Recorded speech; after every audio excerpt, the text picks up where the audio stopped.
Right now at 11, stalked on the way to school. She thought the car was going to stop and try to get her in. New at 11, a neighbor comes to the rescue after a student says a suspicious man creeped up on her. Plus, Social Security at stake. The president gets slammed for a budget plan that makes drastic cuts to benefits programs. New at 11, Lee County teachers get honored for their excellence in the classroom. My kids are the reason I'm golden. To my kids tonight, I say thank you. And Toyota pays up for a safety recall that unintentionally put drivers in the fast lane. Developing at 11, a stranger danger case now putting a Fort Myers neighborhood on high alert. Fort Myers police say a man followed and flashed a teen girl as she walked to her bus stop. Yeah, this happened on Palm Beach Boulevard and Van Buren Street in Fort Myers. That's where Haley Hines is live tonight to explain how a neighbor came to the rescue. Haley. This all happened Thursday morning. That teen girl's uncle says she is doing much better tonight. Now the focus turns to finding the man who did this and stopping him before it happens again. The girl looks at me and says, did you see the tag number? Did you see anything about the truck? Did you see the guy? Melissa was in her front yard on Van Buren Street Thursday morning when something caught her attention. A suspicious white SUV and a young girl in shock. She said he did something really wrong. I said, what did he do?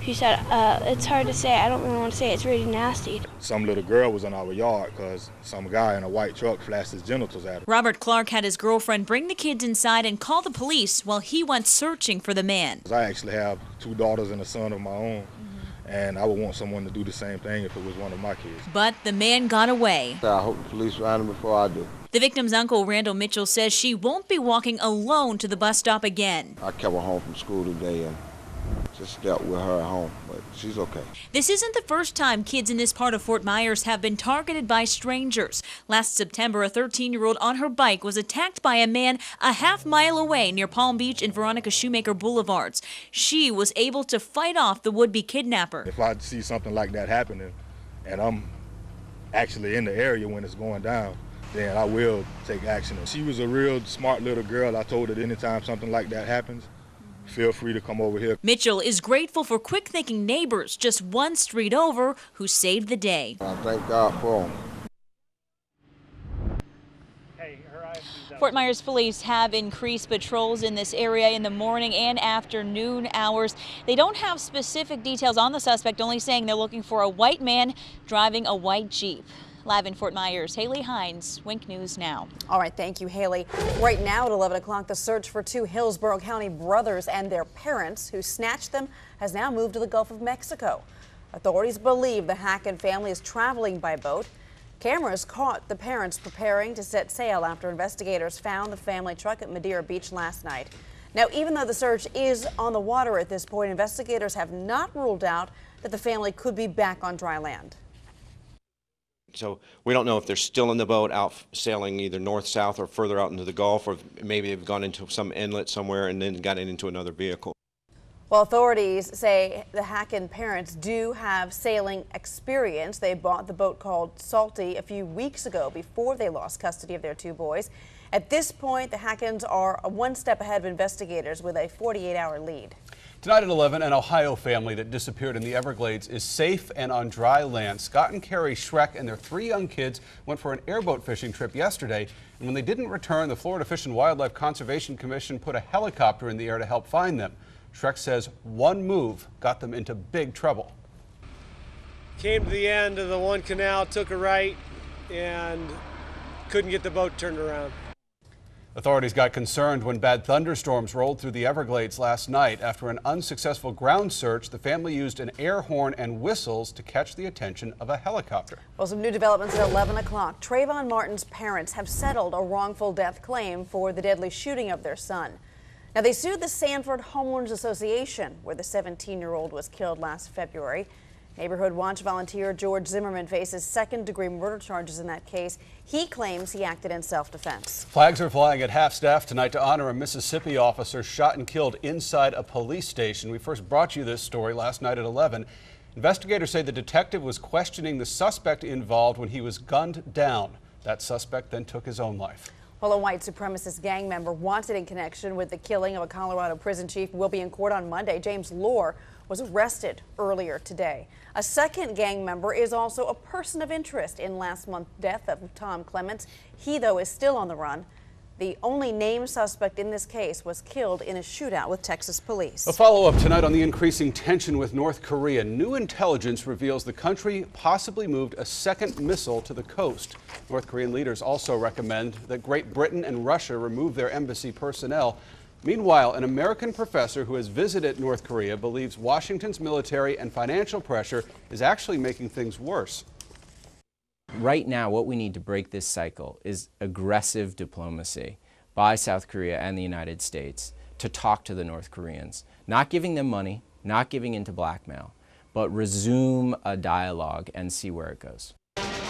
Today, state television showed North Korea's young president inspecting his troops. Well, new at 11 o'clock, big changes in the way that alimony gets awarded passed the Florida Senate. This would eliminate permanent alimony. It would make almost all kinds of alimony harder to get. In other words, if you are divorced or thinking about divorcing, there could be some big changes headed your way. Corey Lazar tonight in the studio to explain. Well, Stacey, right now a judge can order someone to pay their former spouse alimony for the rest of their lives, and it's extremely tough to get that changed. But this new bill would make big changes to who gets what in a divorce. Teresa Burns divorced her husband back in 1996. The stay-at-home mom who raised 2 children was awarded $1,900 a month in alimony payments. Well, since I've got his kids, and I felt like it was his duties to pay, to help me survive in life. The way the law in Florida is right now, an ex-spouse could end up paying alimony for the rest of their life, just like R.C. Lindsay. I've been held in bondage by the state and forced to pay alimony against my will for the past 30 years. But now, a new bill would eliminate alimony for life, substituting a definite time limit.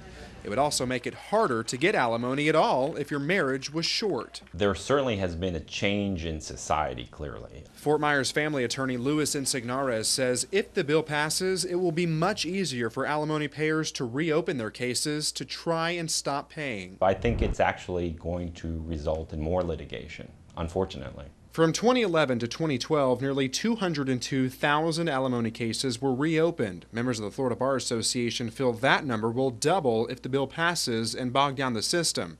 Spouses like Burns don't like the idea of any changes because once alimony is awarded, she says she depended on the monthly income. I think once the court system makes the decision, I think it ought to stick. The bill also lowers the limits of how much income you could end up paying in alimony. The bill goes to the House to be considered. Mr. Chris? All right, Corey, thank you. New tonight at 11, U.S. Senator Bill Nelson explaining why he's now supporting same-sex marriage. If the Lord made homosexuals as well as heterosexuals, then who am I to deny the law of civil marriage? The Florida Democrat previously supported civil unions for gay people, but he believed that marriage should be between a man and a woman. Leave me as a busy single mother, or I should say single, as a busy mother. Sometimes it, when you got the husband who's president, it can feel a little single, but he's there. Well, new at 11, a slip of the tongue by First Lady Michelle Obama. In an interview yesterday, you heard her quickly correct herself, saying before they lived in the White House, though she was a busy mom trying to juggle a career and raise her children. On the money at 11, President Obama under scrutiny tonight for his plans to slow the growth of Social Security benefits by changing the way the government measures inflation. In return, he hopes that Republicans will agree to tax increases for higher wage earners. It's all part of his new budget proposal that could save $130 billion over 10 years. But in that same time, a 65-year-old retiree would see their benefits decrease $650. It is not the ideal proposal, but the president recognizes, unlike, I guess, Republicans, that we're not in the business in Washington of getting everything we want. Now, liberals worry about the burden on Social Security recipients. Republicans oppose the tax increases and want the president to look at bigger entitlement savings. New details at 11 o'clock on the fight to keep air traffic control towers open despite federal budget cuts. Locations that were on the chopping block are getting a reprieve thanks to a lawsuit filed by 2 local airports. The closure of the 149 towers nationwide now set for June 15th. The towers at Pagefield, the Naples Airport, and the Punta Gorda Airport are all on the cut list. Now, the FAA says they will use this time to consult with airports and review the changes. New tonight, a California district attorney has reached a $16 million settlement with Toyota. all over a safety recall of vehicles that were at risk for unintended acceleration. In the past, the automaker blamed driver error, faulty floor mats, and stuck accelerator pedals for those problems. It now says it wants to turn the page on recalls and restore its reputation for safety and reliability. And new at 11, if you have Farm Rich or Market Day products in your freezer, better check the expiration date. Rich Products Corporation is now recalling all of its frozen snack foods produced at its plant in Georgia. There's a possible E. coli contamination on items with a best by date from January 1st of 2013 through September 29th of 2014. So far, 27 people in 15 different states have contracted E. coli. Only on Wink, the top teachers in Lee County were honored at the Golden Apple Awards earlier tonight. Wink TV is a proud sponsor of the event, and Lois Tomey was the MC for tonight's event.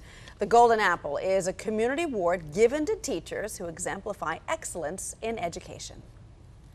I consider myself quite fortunate to be able to do what I love every day. Teaching impacts every positive corner of my life. My kids are the reason I'm golden. To my kids tonight, I say thank you.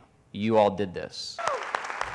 All 6 Golden Apple recipients received a standing ovation from the crowd. If you missed tonight's celebration, you can catch it on your DVR. The entire ceremony will be re-aired right here on Wink TV, Saturday, April 20th at 7 p.m. What he did was wrong, and justice came about today. It was very good. Justice served for a Naples man 3 years after his wife died in a controversial stem cell procedure. Tonight, the state bans the doctor involved from practicing medicine in Florida again. Plus, when you give somebody that kind of authority and you give them a badge and a gun, we really expect them to behave at the highest standards.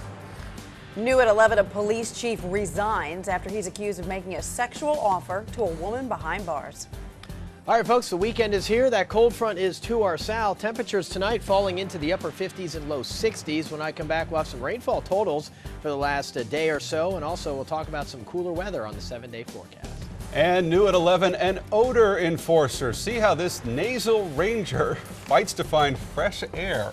Have to see that coming up.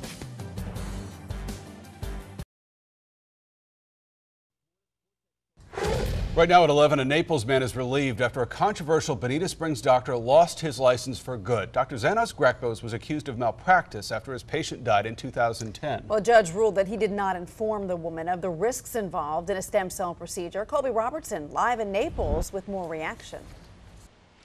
It was a unanimous decision today by the Florida Board of Medicine to revoke Dr. Xanos Greckos' medical license, and it was a huge relief for the victim's family here in Naples. John Fitzgerald waited 3 years for this day. When I heard the news, I was very relieved, but it's been a long time coming.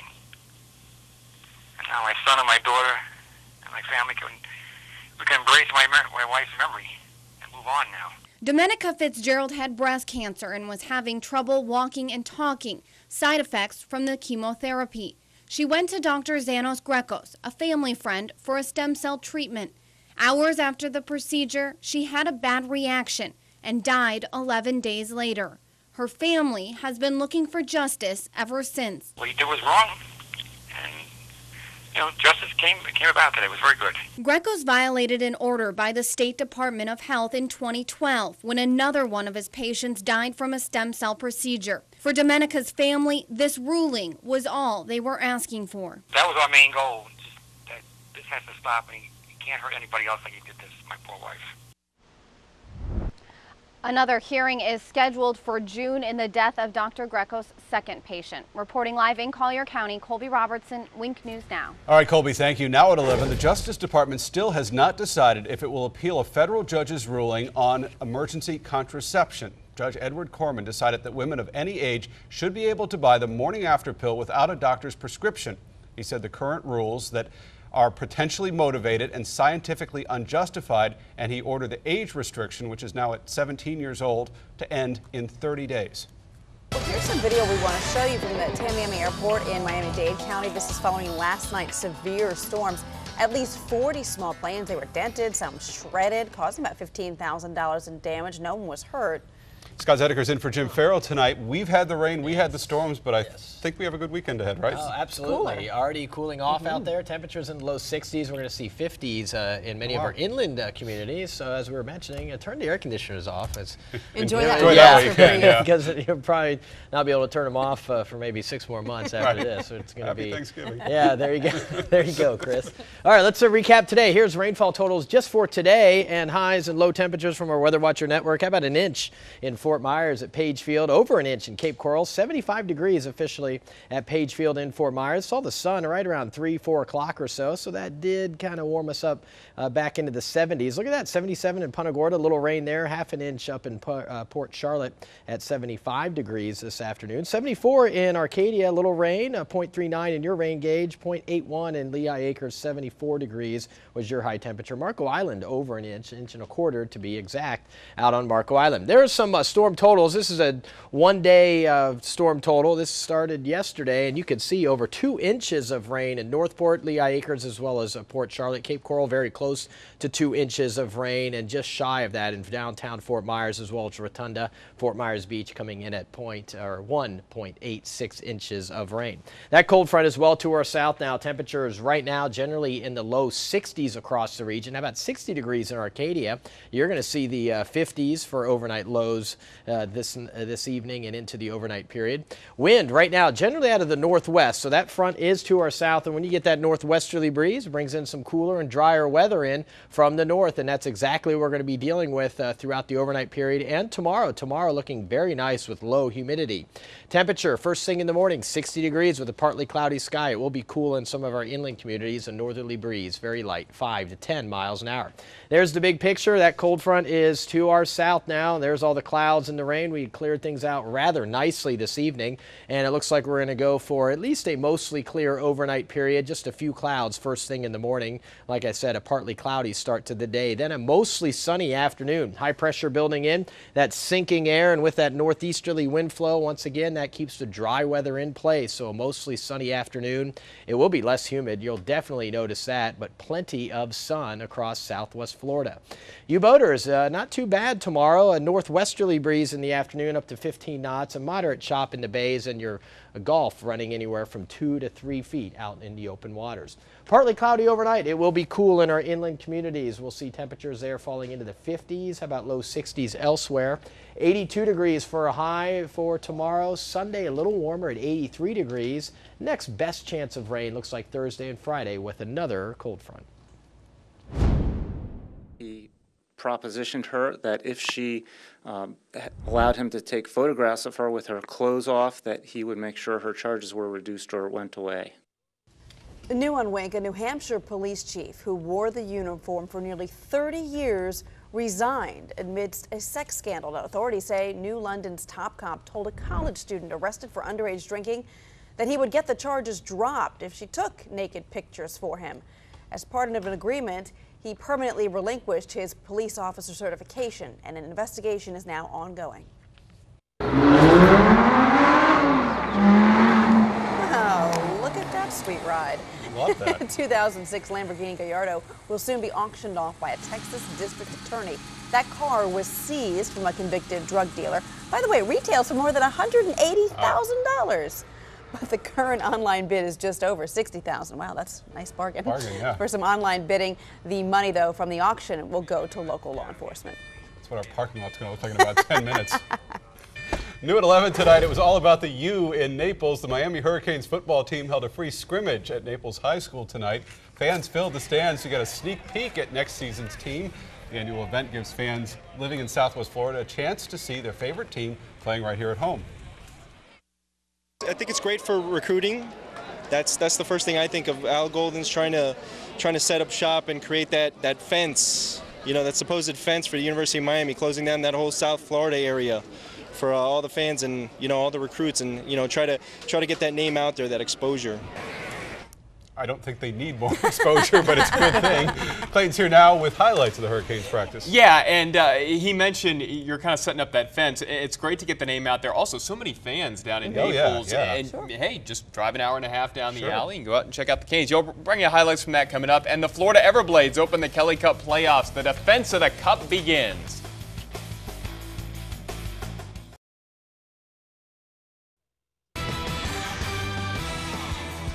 We start back at Naples High School. Love how the Canes do this. They let them run through the smoke for the Canes scrimmage early on. It's quarterback Stephen Morris rolling right. He's going to keep it himself for the Miami touchdown. And then later it's Morris out, Ryan Williams in. He gives it to the redshirt freshman from Venice High, Danny Dillard, who takes it in. Former South Fort Myers High star Dallas Crawford also had 2 touchdowns for the Canes. A big night for them.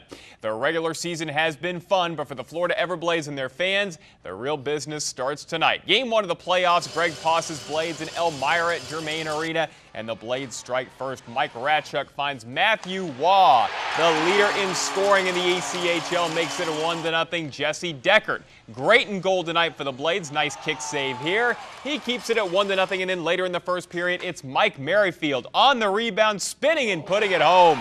Blades win it 5-1. They're going to play Game 2 tomorrow night at Germain. The Red Sox and Blue Jays, a man on for Mike Napoli. A great job of hitting here. Home run to the opposite field. Boston wins it 6-4. Rays taking on the Indians. 2 men on for Ben Zobrist. Lines that one into the right field corner. Both runs come in to score on the double. Rays take it 4-0. Twins taking on the Orioles. Baltimore's Chris Davis up with the bases loaded, and he unloads them. A grand slam. Davis becomes just the 4th player in Major League history to hit home runs in the first 4 games of the season. Orioles take it 9-5. Tigers top the Yankees tonight. Rangers over the Angels, and the Mariners and White Sox are tied in the 9th. Mets and Marlins. How about some great glove work in left? Ike Davis. Comes Juan Pierre. Outstanding grab out there. Marlins win it 7-5. The Reds pound the Nationals. Braves beat the Cubs. Giants blank the Cardinals. Diamondbacks drop the Brewers. Rockies over the Padres, and the Royals win in Philadelphia. FGCU guard Christoph Veradell is leaving the team. Veradell becomes the first player to transfer since head coach Andy Enfield left to take over at USC. Veradell averaged just over 6 points a game this year. The Final Four tips off tomorrow night here on Wink TV, a little after 6 o'clock. It's Wichita State and the #1 overall seed Louisville. Then after that, it will be the 2-4 seeds Syracuse and Michigan. Should be a great Final Four, guys. Oh, yeah. Somebody's going to make some money this weekend. Not here, but yeah. No. We'll be right back.